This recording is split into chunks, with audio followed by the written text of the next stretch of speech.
Асоцијацијата за истражување, комуникација и развој Паблик од неодамна работи според програмата Социјално менторство за работна интеграција, која е приспособена да одговори на економското заселување на жените жртви на семејно насилство, за предизвиците пред кои што се исправени жртвите на семејно насилство, но и социјалните ментори. Разговараме токму со соговорничката која што ја најавив, Магдалена Чединовска-Кузмановски.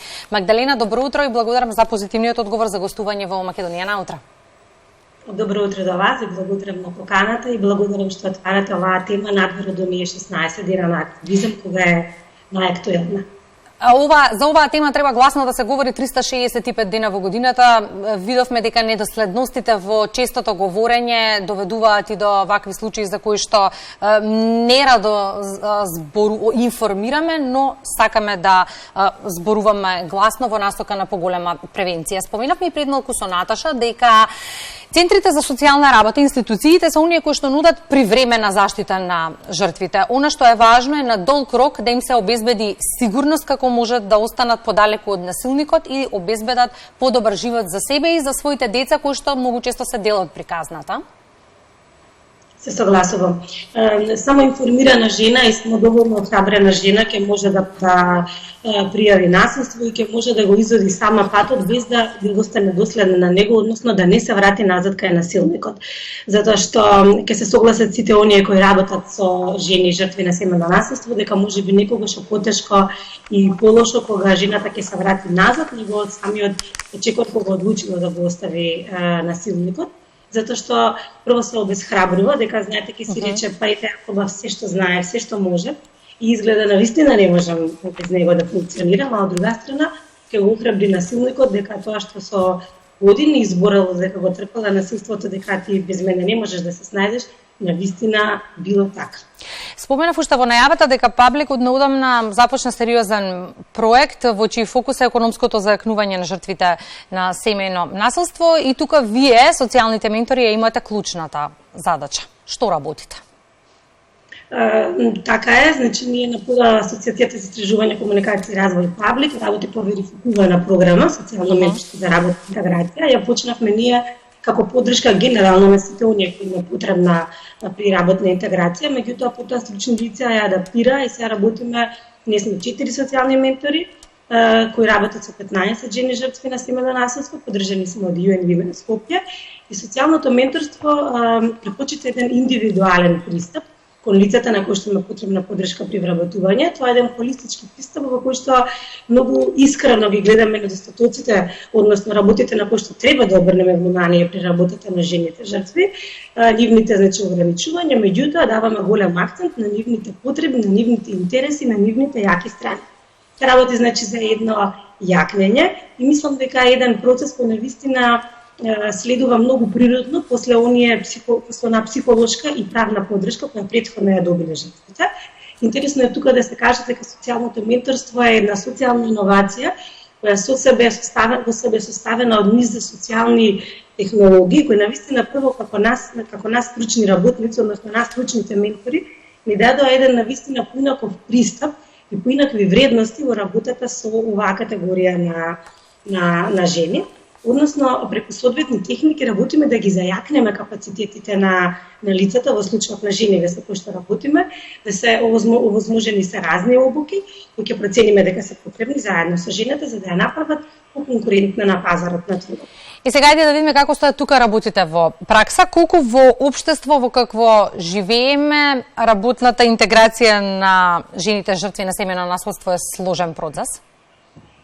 Па би рекла дека е навистина сложен процес во ваква, за жал, во општество во кое што живееме сега, навистина е ниска свесноста за потребата од ваков, на никој начин би рекла јас, инклузивни работни места. Соодветна интеграција на работното место значи инклузивност, прифаќање, припадност и вреднување на човековите квалитети во работната средина и вакво нешто ќе се согласите ни е потребно на сите, но замислете колку е потребно и клучно за една жена која поминува низ овие сите работи кои што претходно ви разговаравте со Наташа. Не наметнуваат жените жртви привилегии и услови затоа што ја користат нивната ранливост, туку затоа што навистина многу често се оставени сами на себе, односно кога децата ќе се разболат, тие навистина нема немаат поддржувачка средина кој да им ги причува децата, или немаат тие кои да им ги чува, немаат сервис како што може би имаме ние останатите кои да им ги причува кога не се во можност да ги однесат во градинка или кога работат во смени. И од тука од старт е поограничена во однос, зборувам во однос на потребите кои ги има во моментот, не во однос на можностите. Затоа би рекла дека во моментов е навистина сложен процес, меѓутоа јас сакам да менуваме сликата за општеството преку вакви примери со кои што сите работиме, па се надевам дека ќе биде многу подобро во иднина. Дискутиравме пред малку со Наташа, во последниот извештај кој што го објави националната мрежа споменаа дека надлежните институции кои што се во прва линија за заштита на лицата кои се справуваат со наследство не се доволно сензибилизирани за работа со жртвите. Каков е случајот со работодавците? Можам да кажам дека во моментов на вистина се менува сликата, затоа што ние во склоп на програмата работиме и на вакви состаноци, имаме состаноци во кои што на вистина со бизнисот дури и да немаат вработување во тој момент, сакаме да всушност што работиме и сакаме да ги видат можностите на жената, затоа што на вистина ако понудите на една жена во таа безизвестна ситуација некоја ваква можност, на вистина добивате лојален работник. Во однос на центрите сакам само да се надоврзам дека навистина не треба да дозволат ни една жена што ќе дојде таму да се советува да излезе позбуната него кога дошла. А од друга страна за работодавците би рекла дека се исплашени да вработуваат вакви жени, не велам не, затоа што можеби се плашат од тоа дека ќе доаѓа насилникот, ќе прави проблем на работното место или можеби ќе ги вознемирува колегите. Меѓутоа ние можам да кажам преку нашата програма дека навистина работиме да го сведеме, да го процениме ризикот и не вработуваме доколку сметаме дека ризикот од насилство да се случи на работното место е голем. Меѓутоа не можете никогаш да го предвидите до крај како тоа ќе се одвива. И многу често работодавачите, сакам тоа да кажам и колегите, дека не ни знаат дека нивна колешка е жртва на семејно насилство. Затоа некогаш можеби кога работодавецот знае дека во своите редови има ваков вид на ранлива жена, можеби ќе биде многу поотворен и за соработка и можеби ќе биде на некој начин и поспремен доколку дојде до некој вакво насилство или закани за можно насилство. И тука нема што да се направи освен да се пријави и самиот работодавач или колегата да пријави во МВР или во центрите. И гледано од искуството изминатиот период, им се нудели во пракса често можност на жените жртви на семејно насилство да се вработат финансиски осамосталат и кој најчесто вработува, државниот сектор или приватниот?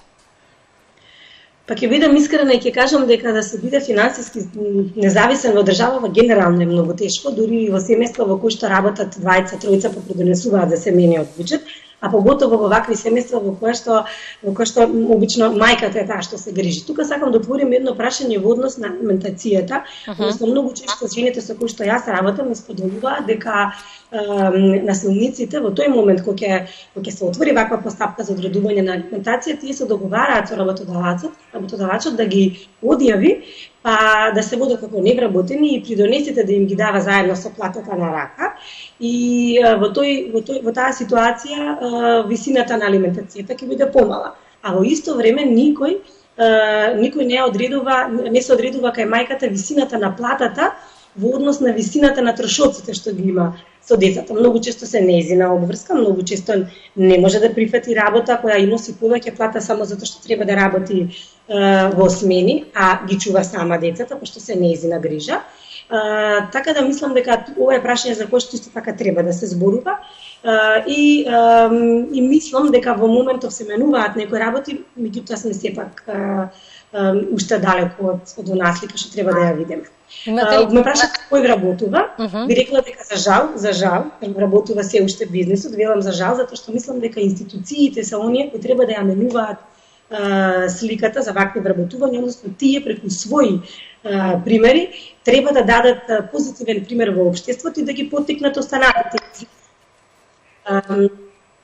И во однос на поддршката, имате ли слух да речеме од државните институции, Министерството за труд и социјална политика или пак сами во проектот сте? Па ние највеќе соработуваме со организациите и тука морам да им се заблагодарам затоа што во овие тие ни ги препорачаа жените, затоа што овие жени веќе поминале низ една правна поддршка и земна психолошка поддршка која е клучна за да жената излезе понатака на отворен пазар на труд. Така да повеќе соработки имаме со организациите. Јас лично не сум имала соработка со центрите, ниту со Министерството за труд и социјална политика. Не сум имала ни потреба, не сум имала соработка. Со претходната гостинка зборувавме зошто е важно жените да го кренат својот глас и да зборуваат за да се заштитат себе си и своите деца, кои што често се во приказната. Вас ќе ве прашам, кои реформи е неопходно да се направат во контекст на заштита на жртвите и можност за нов почеток и нов живот? Јас сметам дека информираноста е клучна. Секоја жена што е доволно информирана, таа кога тогаш ќе го употреби тие информации, и ако во моментот не е охрабрена да пријави насилство, тие информации остануваат во нејзе и ќе дојде време кога таа ќе ги употреби, ќе ги примени и ќе биде и најбезбедно и најбезболно ќе излезе од тоа насилство. Во однос на реформите, јас сметам дека треба да биде индивидуален пристапот и дека треба сите услуги и мерки што се напишани на хартија треба да бидат сигурни дека навистина и во пракса е така, затоа што често не е така. Треба да работат на услуги кои навистина им се потребни на жените, значи ќе ги поминат оние први чекори на поддршка која напомена веќе психолошка, неминовно треба да следува економско јакнење. Затоа што жена што не е економски зајакната, таа нема друг избор освен да се врати кај насилникот назад. Магдалина, благодарам за гостувањето во утринската програма. Ова е секако тема на која што ќе говориме многу гласно и во периодот кој што следува.